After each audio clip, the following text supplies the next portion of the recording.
Student, तो आज हम नेक्स्ट टॉपिक स्टार्ट करते हैं जिसका नाम है motion of object under the influence of gravitational force of the earth.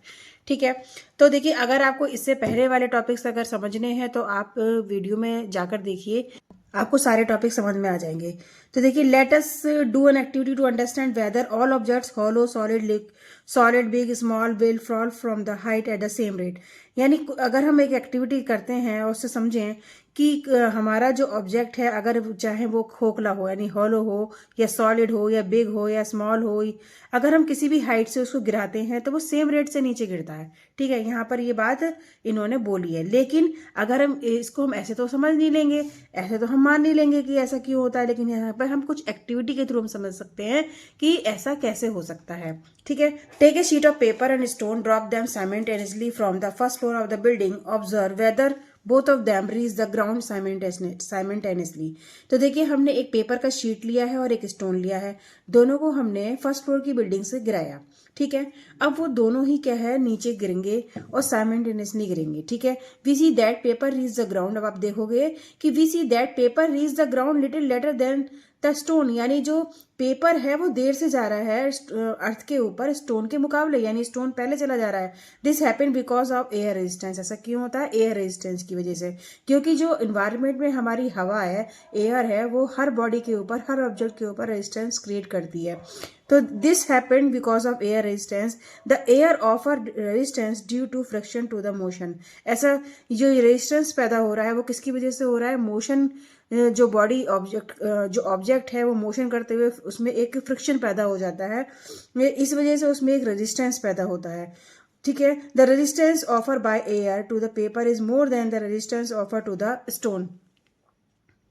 That means कि जो एयर है वो रेजिस्टेंस क्रिएट कर रही है। ठीक है, लेकिन अगर हम इसी एक्टिविटी को अगर ऐसे ग्लास जार में करते हैं जहां पर एयर को हमने अपसेंट कर दिया, ठीक है, अगर हमने एयर ही अपसेंट कर दी, दैट मीन्स कि उसके अंदर रेजिस्टेंस ही नहीं क्रिएट होगा, और जब रेजिस्टेंस ही क्रिएट नहीं होगा तो दोनों बॉडीज को एक साथ नीचे आ जाना चाहिए। क्योंकि हमारा जो एक पीछे हमने एक डेरिवेशन किया था कि कोई भी ऑब्जेक्ट अगर ऊपर से फ्री फॉल किया जाता है तो उसमें वो डिपेंड नहीं करता उसके मास पर। मास कैसा भी हो, भारी हो, हल्का हो, खोखला हो, कैसा भी हो, रेट से नीचे आना है। ठीक है, लेकिन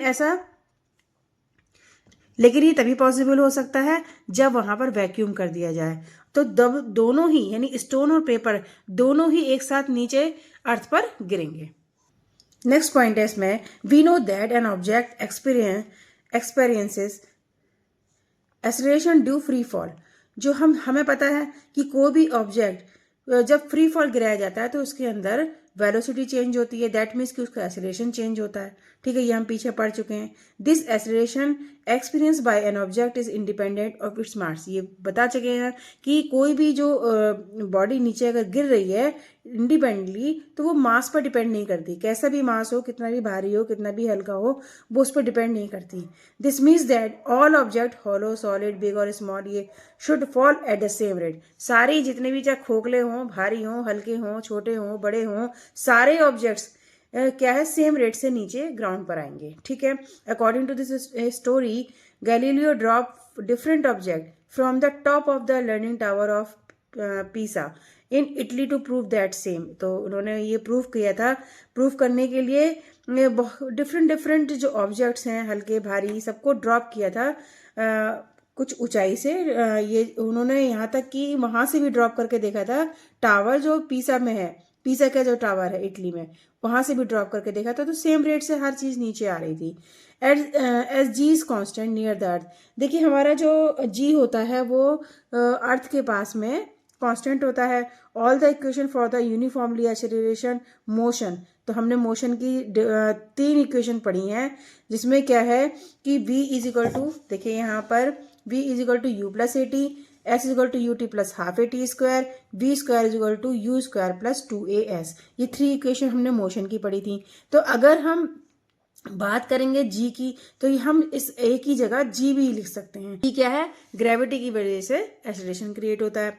तो यहाँ पर u क्या शो कर रहा है, u यहाँ पर इनिशियल वेलोसिटी शो कर रही है ऑब्जेक्ट की, यानी जब जिस समय हम उस ऑब्जेक्ट को गिरा रहे हैं, ऊपर से गिरा रहे हैं या नीचे से गिरा रहे हैं, इनिशियल वेलोसिटी को हम यहाँ पर शो करते हैं u से, ठीक है। और v क्या है, फाइनल वेलोसिटी, यानी एंड पॉइंट पर वो कहाँ जाकर गिर रही है, ठीक है, उस समय उसकी वेलोसिटी क्या है। और s क्या यहाँ पर शो कर रहा है, s is distance cover in time t, ठीक है।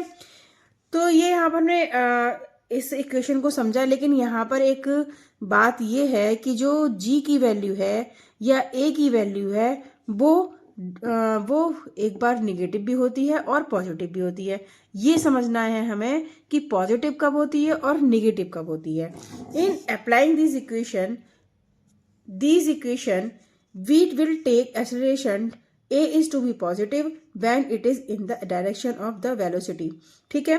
यानी पॉजिटिव हम कब लेंगे, जब हम वेलोसिटी की डायरेक्शन में उस ऑब्जेक्ट को गिरा रहे हैं। This is in the direction of motion, the acceleration a will be taken as negative when it oppose the motion, जब हम मोशन के अपोज किसी भी ऑब्जेक्ट को ले रहे हैं तो उसको हम नेगेटिव लेंगे, नेगेटिव वैल्यूज की हम लेंगे।